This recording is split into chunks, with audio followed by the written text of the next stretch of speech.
Assalamualaikum warahmatullahi wabarakatuh. Perkenalkan, nama saya Firdan Fauja Mustafa dari Program Studi Pendidikan Bahasa dan Sastra Indonesia. Sebelumnya, Firda di sini akan sedikit berbagi ilmu dengan rekan-rekan semua mengenai mata kuliah semantik, yaitu majas. Dalam majas ini ada banyak sekali macamnya, namun Firda akan membahas salah satu majas saja, yaitu majas anekdot. Nah, di sini ada daftar isi mengenai pengertian majas anekdot, pembagian majas anekdot, ciri-ciri majas anekdot, dan fungsi dari majas anekdot. Sebelum pengertian, kita ada bentuk contoh. Nah, sebelum ke pembahasan pengertian majas anekdot, ada baiknya kita lihat contoh di atas. Yang pertama menyatakan keseluruhan dari sebagian, dan yang kedua menyatakan sebagian dari keseluruhan. Ini disebut semua untuk satu dan satu untuk semua. Nah, mungkin teman-teman dari contoh yang di atas, teman-teman bisa menyimpulkan kalau majas anekdot ini sebagian dari keseluruhan dan keseluruhan dari sebagian. Oke, kita ke pengertian.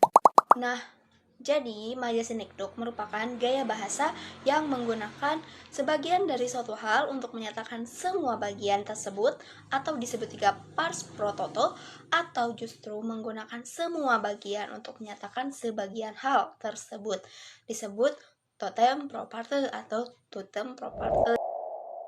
Selanjutnya ada pendapat ahli, yaitu menurut Nurgiantoro dalam bukunya tahun 2017 halaman 300 mengenai pengertian majas anekdot, dan menurut Goriskera pada bukunya tahun 2010 halaman 142 mengenai majas anekdot. Bisa teman-teman lihat, dua pendapat ini memiliki keterkaitan yang sangat erat mengenai pengertian majas anekdot. Lanjut kita ke pembagian majas anekdot ya teman-teman. Majas anekdot ini terbagi dua. Yang pertama pars pro toto, yang kedua totem pro parte. Nah teman-teman, setelah ada pembagian ini, mungkin teman-teman bisa membedakan mana pars pro toto dan totem pro parte. Yang pertama, dari ciri-ciri pars pro toto itu menyatakan sebagian dari keseluruhan, sedangkan totem pro parte itu menyatakan keseluruhan dari sebagian. Nah, kita telah di ujung pembahasan, yaitu mengenai fungsi dari majas anekdot. Yang pertama, fungsi puitis, yaitu menambah nilai estetika dari sebuah ungkapan. Yang kedua, mewakili objek lewat kandungan ungkapan. Cara menyebutkannya menjadikan sebuah ungkapan lebih bermakna.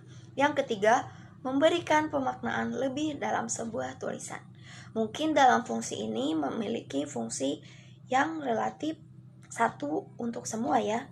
Jadi mewakili fungsi puitis untuk mewakili objek kandungan lewat ungkapan dan memberikan pemaknaan lebih terhadap tulisan. Nah, di atas merupakan contoh dari majas anekdot ya. Yang pertama pars pro toto, yang kedua totem pro parte. Contoh yang pertama, Indonesia berhasil memenangkan pertandingan catur internasional. Contoh yang kedua, perwakilan tim catur Indonesia berhasil memenangkan pertandingan catur internasional. Ingat, seluruh untuk sebagian, sebagian untuk seluruh.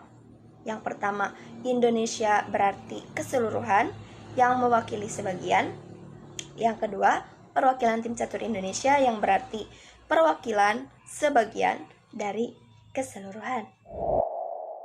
Jadi kesimpulannya, majas anekdot ini merupakan pembagian dari majas pertautan yang disampaikan oleh Guntur Tarigan, di mana menyatakan seluruh dari sebagian dan sebagian dari seluruh, atau disebut juga pars pro toto dan totem pro parte. Mungkin hanya itu yang dapat saya sampaikan, kurang lebihnya mohon dimaafkan. Wabillahi taufiq wal hidayah. Wassalamualaikum warahmatullahi wabarakatuh. Dadah.